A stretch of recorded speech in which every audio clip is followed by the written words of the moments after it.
And you don't get better at doing anything by not doing it for 2.5 years. And I don't know him personally, as far as what his program is in the gym and what he does in between fights. But it just, it's, in my opinion, it's just counterproductive to be away from boxing that long. And I think it's why that I think this fight is going to be more competitive than what people think, because it's hard to go through that. 2.5 years of not doing something. It's a lot of things that your body has to get readjusted to. It's not just being sharp and throwing punches on the pads. It's being hit. It's making weight. It's, getting through camp without having an injury. We just seen Gary Russell. Gary Russell was pretty sharp in his fight, but he got an injury. And I'm not saying the injury was because of ring rust, but when you don't use those muscles for a long time, then you get injuries and stuff. And I think this fight is going to be a lot tougher than what people believe it's going to be. Some of my favorite fighters growing up were guys who had layoffs, like Sugar Ray Leonard. He was my favorite fighter as a kid. And, as great as he was, if you look at him really, really close and his career like I do, he wasn't the same after he came back. Even with the Hagler victory, his performances was up and down. He would get knocked down constantly. Things just change when you take off. And, I think there's going to be a tough fight because of that. I think that you just have extensive training camp from my perspective. I mean, we train about like months. Like when he fought Danny Garcia, he trained for like 9 months. I mean, that's kind of, but we were not training hard. We just working on his athleticism, his ability to move, his technique. So like every now and then we would do something different. Every week would be something different. We're constantly working on his athleticism. I think with Keith Thurman, one of his key factors of his success is athleticism, his ability to move around and control the distance and the range and be smart. So I think that's something that he's going to have to be able to have, because I always say that athleticism is fleeting. So we will only see just how good he is from the level of his athleticism, because he's always dependent upon being able to move in the ring. So if he can't move in the ring as well, because it's always fleeting, and we don't know how long. Like you look at Floyd Mayweather, his athleticism lasts up until he's up 40-something years old. Manny Pacquiao, until he's 40-something years old. I mean, but you look at Roy Jones, he lost his in his 30s. So it just depends on different fighters and how the ability for them to be able to get in and out. So I think that's key strength, and I think that play a big difference in the fight. Because I think that it's like different people are different. I mean, like I said, Floyd Mayweather, he's still able to move around and be slick in the ring, but he also uses. Ford is a mixture of athleticism and intellect, so that's the difference. I mean, Keith Thurman boxes intelligently, but I think that the thing that made him so dominant and to be able to be good in the ring is him to be able to move in the ring and be in and out in the slickness and his reaction time. So I think that's what we'll kind of tell what kind of fight it is that he has, because of he had an 8-week, 10-week, 12-week training camp. Or if we had a 3 or 4 month training camp, because he's a little older, and I think it takes a little bit longer to get in shape. Most important thing, and every one of the guys I've been listening, is something you need to realize in all sports, is the longevity, sport longevity. So when you're talking about boxing, it's a highly coordinated sport. You have to have a very high explosivity all together. Okay, to keep that way to the level he is right now, he needs to keep work with the all quality. It's not the training camp, full training camp. It's just work with the many coordination, to keep his performance high. This is the concern, because when you're talking about the ring rust, is something to deal with. The ring rust is bad, but at the same time, if you can manage the ring rust at the gym, doing many work, no need to be so intense work. You have to control the intensity of the work. to keep the guy fresh and not lose the coordination, the ability, let's say. Yeah. The boxing ability has to be there because it's something we're born with. He still hasn't had the $1 million paydays like Keith Thurman has. So that's why I think Barrios has a great chance. He knows this fight changes his life for himself, his family, his team. It changes their life. He's a warrior. He's dedicated. I know the kid is very dedicated. I know he's always training. I know him because I have a lot of fighters that are from San Antonio, Texas. So I know he's very dedicated, and I know he's gonna do whatever it takes to become to win this fight, because he's not only challenging a former world champion, but he's also moving up in weight, which is a challenge for him. But he's big enough, he's tall enough where he might even compete better at welterweight. I truly believe Mario Barrios has a great chance of beating Thurman, especially if Thurman has been out. He's been out for so long, and he made millions of dollars. So that changes anybody. I don't know how he trains. I don't know how his training camp is. He's gonna say he's been training for 10, 12 months nonstop, but he could be saying that. We're not saying it might not be true. So, I can't wait for this fight because I'm actually excited about this fight. But I really think Barrios has whatever it takes, what it takes to win. I think, it's funny. I can remember it was like, like guys like Earl Spence used to call Thurman out, years ago before Earl won the title. And I used to always say to myself that Earl would defeat Thurman because I felt like that Thurman, he moves, but his movement is really not like overly efficient. Like he kind of like glides around the ring and he jumps in and out with big shots. And I felt like a guy like Earl would pressure him behind an educated jab, and Earl kind of keeps his feet up under him and keep his hands in punching position. I just thought that he would like what we call it in the gyms in Philly. Like I thought he would run Thurman hot, where he would make him move and expend more energy than what he'd be willing to do. And I feel like Mario, I don't think he's as talented as Earl, but I think that if he fights that kind of fight where he's putting pressure on Thurman, because Thurman is a big puncher, but he really doesn't come forward. He kind of like bounces around the ring and jumps in and out with his shots. And I feel like you just don't give him room. Mario shouldn't give him room to kind of like build up a head of steam to land big shots. I think he has to go put pressure on him with an educated jab, keep his hands up, stay in punching position, stay tight, because Thurman will hit you with a big shot, and kind of walk Thurman down and put pressure on him with a good jab.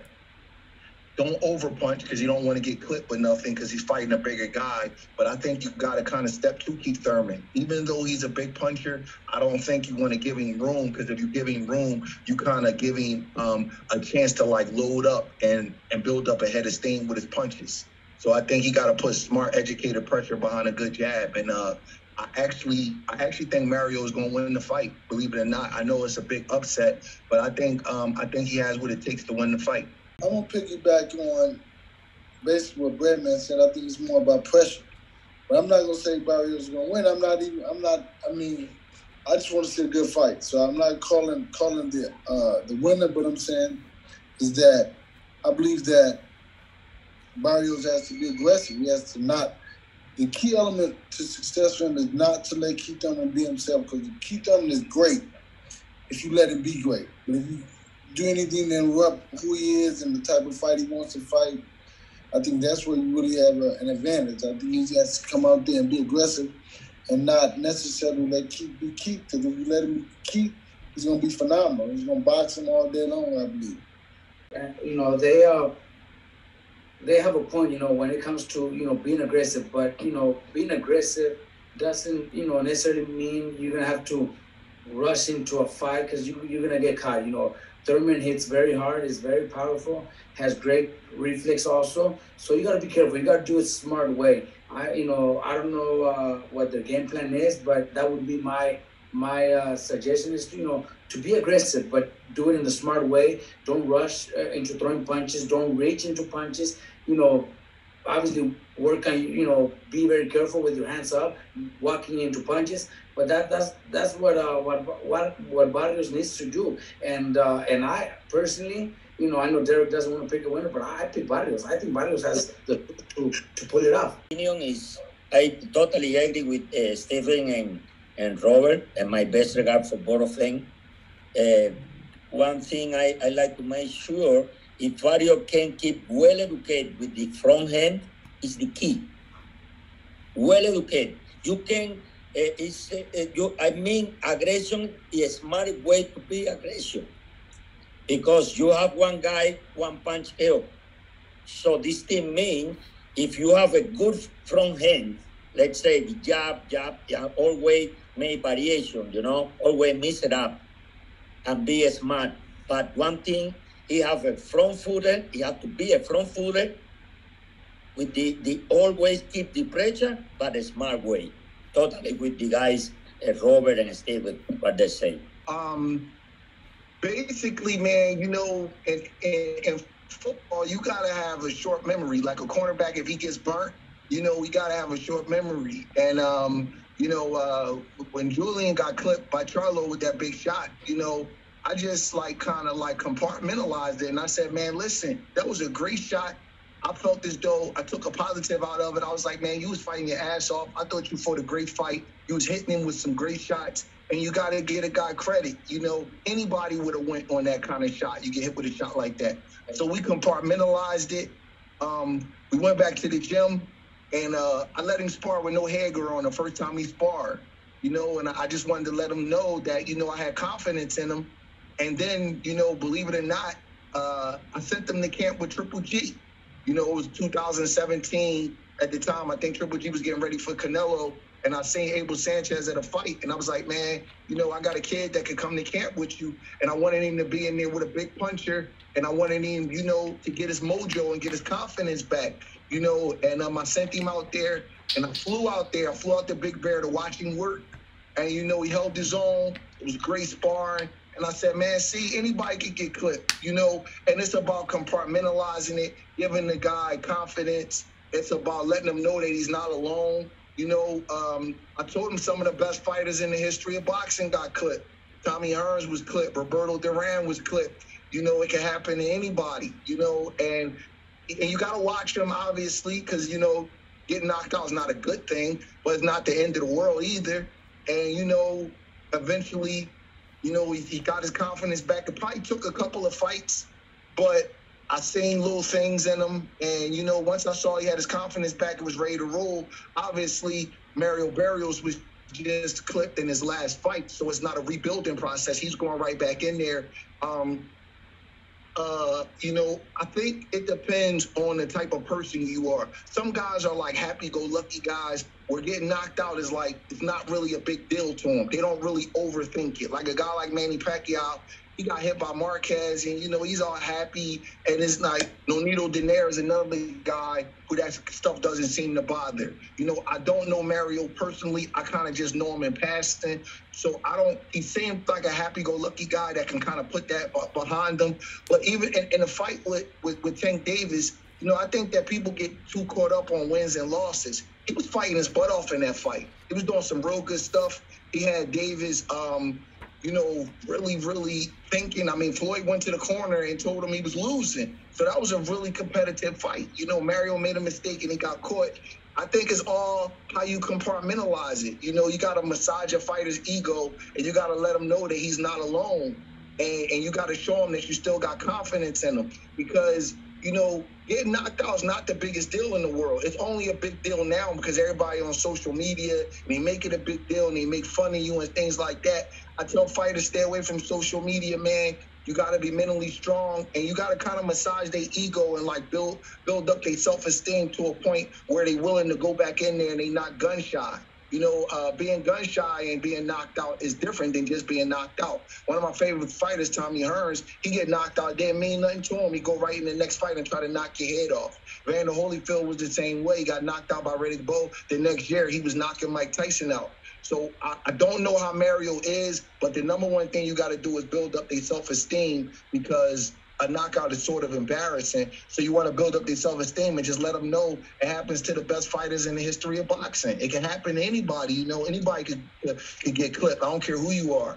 And once that part of it is out of the way, then, you know, if you got a real fighter, you get past that, man, and you move past it. It all depends on, like you said, the type of fighter that Keith Thurman is, and if Mario is able to implement the pressure and kind of put the pressure on him behind his jab and make him constantly feel him.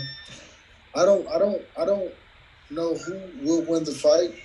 I just care that I see a good fight, and I think that it will go the distance. I think it will be a very close fight. Maybe, you know, split decision, something like that. But, you know, I think it'll go to Barrios. Thurman has the experience, has been in world-class fights many times. He's made, you know, a lot of money also in those fights, fought the big names. So, you know, he's already used to it. So for him, just be himself.